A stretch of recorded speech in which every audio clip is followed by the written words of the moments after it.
Bonjour à tous, ici François Villers. J'espère que cette vidéo vous retrouve dans une forme splendide, que l'on soit le matin ou le soir. Je ne sais pas quelle heure il sera pour vous quand vous attaquerez ce morceau-ci, qui signe un petit peu la fin de cette deuxième partie, de ce deuxième gros module, dans le sens où il me reste deux, trois petites choses à vous montrer, mais que pour la suite, vous allez pouvoir travailler de votre côté et finir en fait globalement le visage, sachant qu'il y a toute une série de petits éléments que je n'ai pas fait, comme les petites vis qui viennent ici dans l'objet, l'élément qui est là au-dessus, et l'arrière du visage que vous allez pouvoir personnaliser. C'est tout ce qui fera la saveur de votre travail et que votre travail sera le vôtre.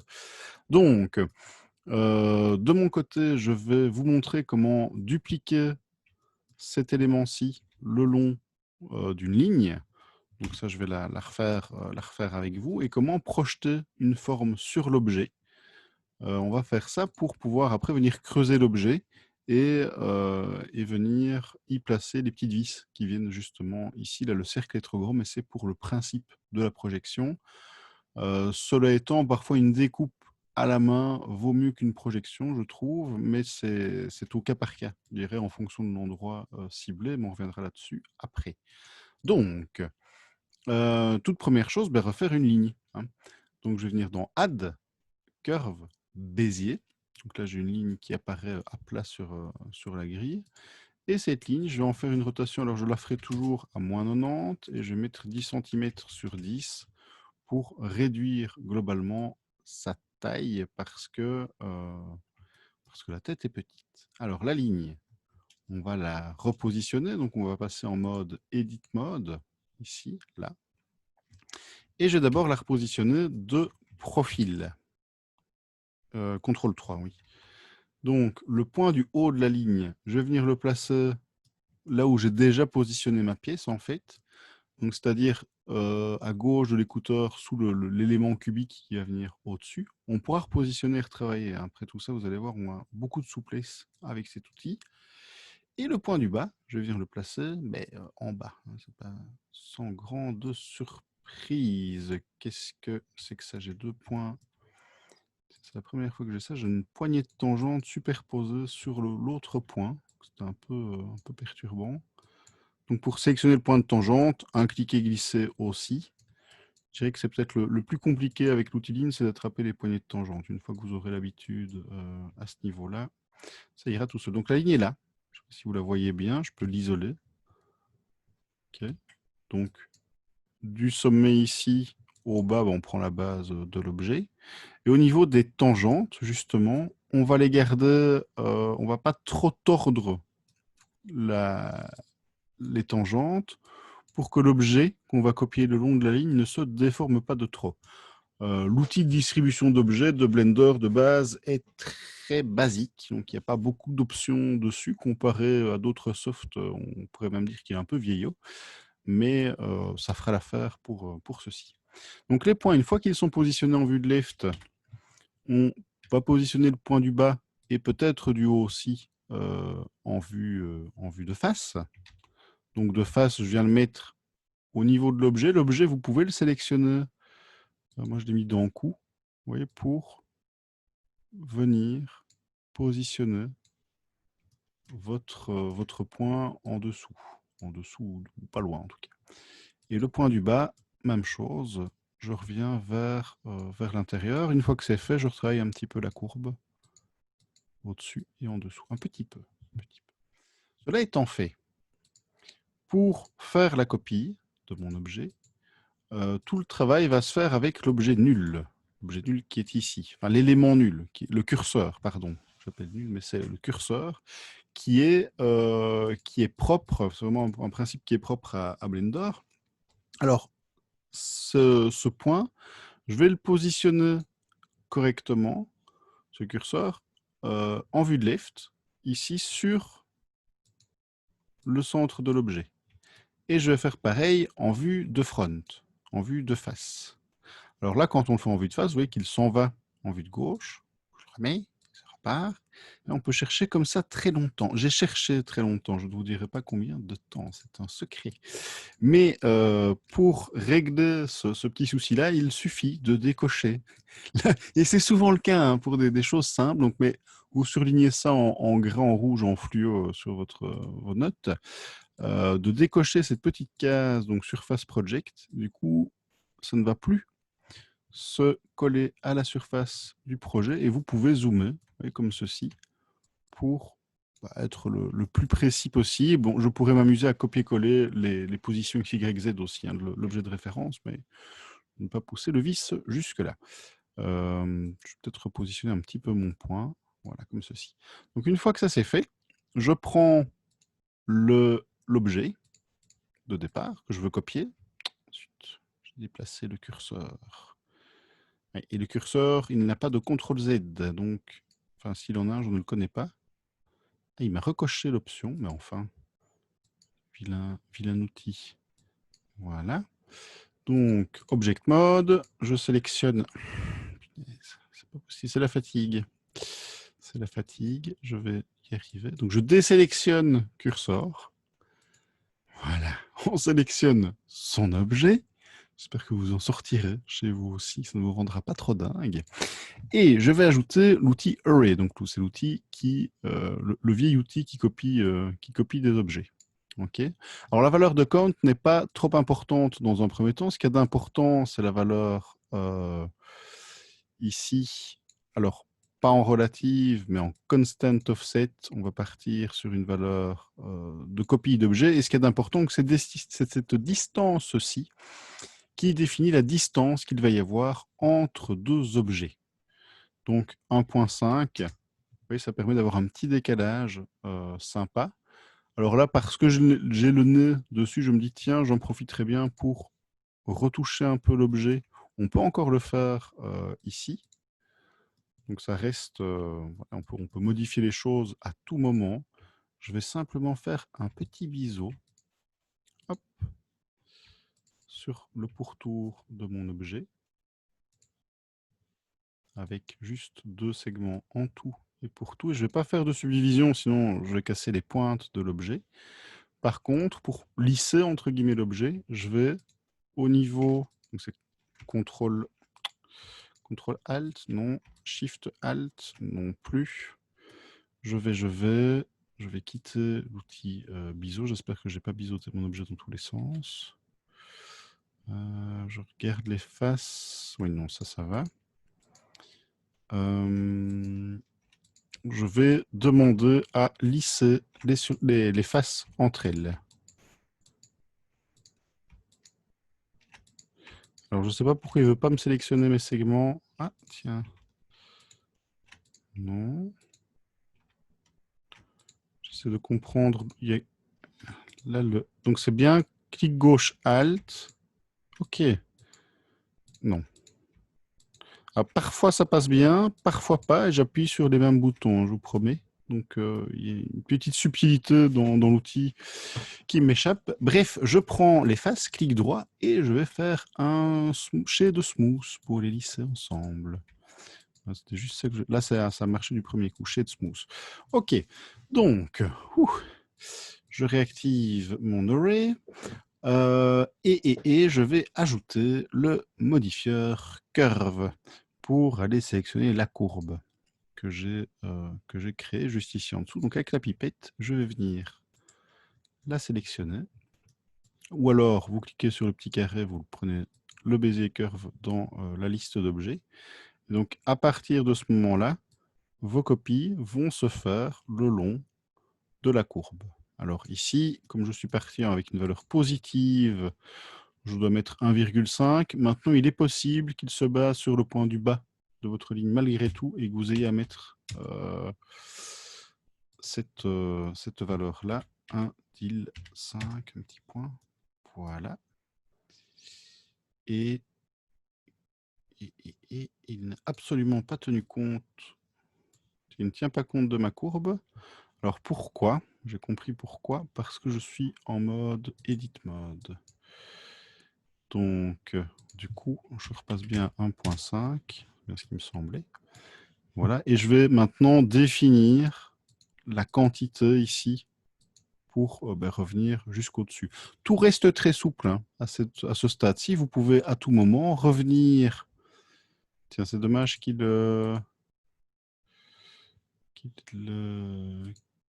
bug quand je clique là. Tiens, non. Quand je clique là. Tiens. Donc, quand je viens sur l'objet 2 fois, double-clic ici. Ah, oh, il passe de l'un à l'autre. Magnifique. Incroyable. Ok. Excusez-moi, il y a des choses magiques, hein, comme ça, avec la 3D. Ça m'émerveille toujours. Alors, je ne sais plus ce que je voulais vous expliquer. Donc oui, l'objet et tout ceci reste très souple. Donc au niveau de la courbe, vous pourrez à tout moment revenir ici au niveau de l'edit mode et retravailler, alors pas le cube, mais la courbe de Bézier que vous avez utilisée. Donc elle est là en dessous, je n'étais pas au bon endroit. Il m'a remis sur le curseur. Je vais finir par porter plainte. Voilà. Et donc, vous voyez, regardez, on peut, tout ça pour vous montrer qu'on peut redéplacer les choses. Mais donc, ce sera peut-être super pratique dans votre cas, vous voyez, pour peaufiner la position de votre point. Alors, visiblement, il ne veut pas me le descendre vers le bas. Ah, là, il veut bien. Ah, c'est parce que j'ai 2 points. J'avais un point caché, donc je vais supprimer. Je ne vais pas supprimer le point qui est là. Donc, le point qui est là au-dessus, c'est le centre de l'objet. Ce n'est pas le point de ma ligne, en fait. Tout ce problème de compréhension de ma part.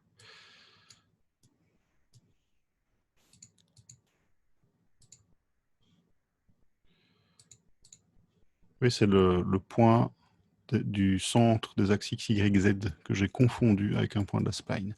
Donc bref, vous pouvez redéplacer les choses, c'est simplement ça qu'il y a à retenir, hein, passer mon émerveillement pardon, ou ma colère concernant certains détails. Donc une fois que ça c'est bien mis, ce qu'on va peut-être faire, c'est donner une petite épaisseur à la ligne qui vient à l'intérieur. Alors ça peut bien se passer ou pas. De nouveau, on va voir un peu ce que ça donne. Donc au niveau de la Bézier curve, je vais venir dans les paramètres de la curve, et je vais venir ici au niveau du bevel pour lui donner une épaisseur. Et ça ne se passe pas bien, de nouveau.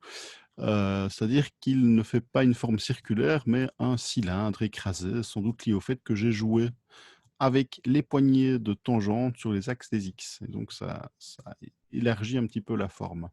Pas de panique, vous allez pouvoir revenir retravailler cette forme avec l'outil mise à l'échelle.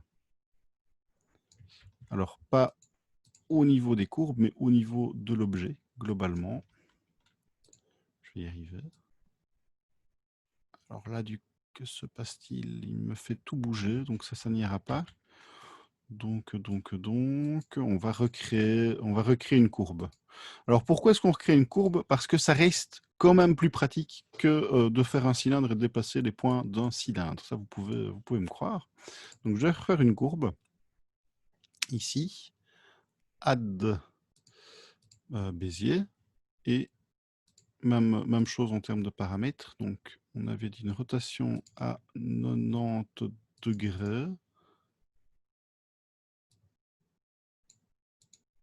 Je suis en train de me demander si... Ouais. Donc, faites très attention ici, j'étais un peu vite. Quand vous créez un nouvel objet, repassez en mode objet, sinon il va le fusionner avec l'objet existant.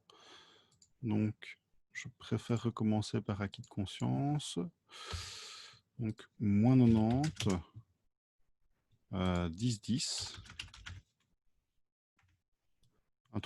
Une troisième tabulation ou un ESC en fait pour quitter hein, le panneau dimension, sinon vous êtes coincé dedans. Et ici en edit mode,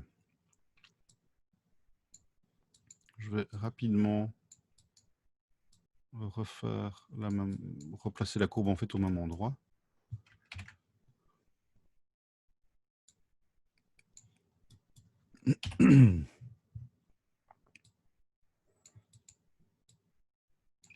et lui donner une épaisseur.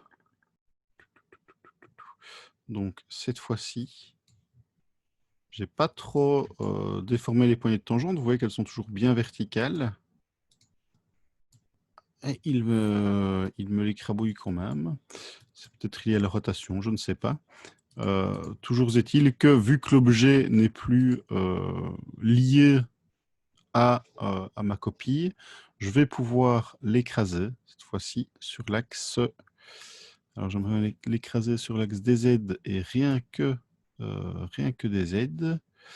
Donc, au niveau du scale, je vais verrouiller X et Y pour le forcer à écraser l'objet dans le sens qui m'intéresse, avoir quelque chose d'arrondi.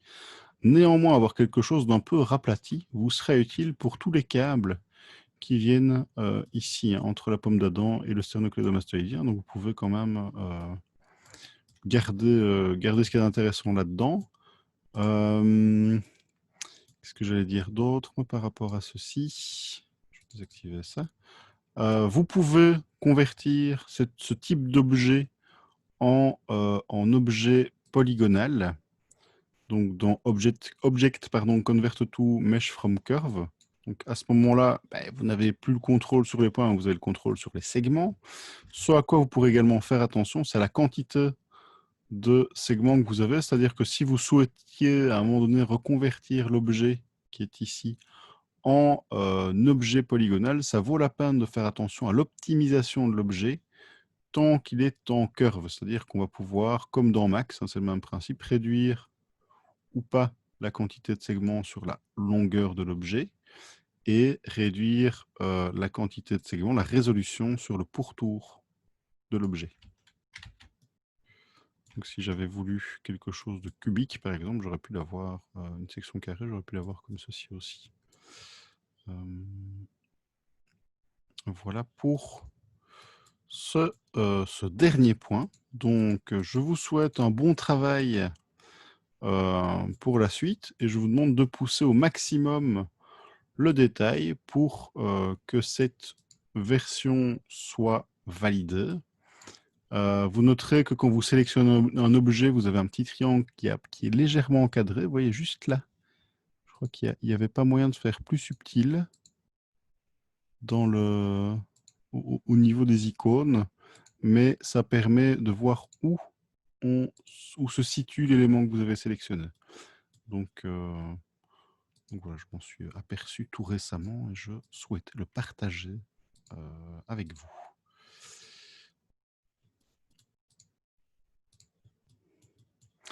Au niveau du menton, il y aura des petites retouches à faire peut-être aussi parce que il est, chez moi en tout cas, il a le menton très carré, très anguleux. Donc je vais l'affiner un petit peu. Ça, c'est des petites retouches. On checkera vraiment chaque point de l'objet à ce niveau-là avant le dernier rendu. Et donc pour ça, je vous renvoie à l'étape prochaine. Donc, voilà, je vous souhaite à tous un excellent travail et je vous dis à très bientôt pour une nouvelle vidéo. C'était François Villers. Ah, un dernier point avant de vous quitter. Je savais bien que j'oubliais quelque chose. La projection d'une forme. Donc ici, vous voyez, le cercle a été projeté sur l'élément mâchoire. Ici, donc ça peut être pratique pour vous aider après si vous voulez extruder ou redéformer ceci. Bon, le combat qu'il y a à faire derrière ça, c'est qu'il faut 4 points par face hein, avec la subdivision. Donc il va falloir optimiser les choses, mais ça pourra néanmoins aider certains. Donc le principe est assez simple. Vous faites un cercle. Alors le cercle, il n'est pas optimisable. Au niveau de ces paramètres ici, je n'ai pas vu de fonction qui me permette de travailler la résolution de l'objet. Voilà, à mon plus grande peine, il n'y a définitivement pas, mais néanmoins, ça peut être utile. Et donc, comment ça fonctionne? On sélectionne d'une part l'objet sur lequel on souhaite faire la projection. Avec CTRL, vous venez sélectionner, ou avec SHIFT, votre objet. Vous passez en Edit Mode, et là, dans Mesh, vous allez pouvoir faire un Knife Project. Donc ça va projeter la forme en fonction du point de vue. Donc il va se baser sur la vue pour projeter le cercle. Il faut bien tout désélectionner avant de le faire. Donc vous voyez, si je suis en vue perspective, ben, ça le projette comme ceci. Si par contre vous êtes dans une vue orthographique, ça va vous le projeter plus proprement, donc vraiment en 2D sur l'objet. Donc ça peut être un petit outil, je trouve, qui pourra potentiellement vous aider. Donc, mais voilà, cette fois-ci, je ne, je ne le dis plus. Je vous laisse à la suite du projet et je vous dis à très bientôt. Au revoir, c'était François Villers.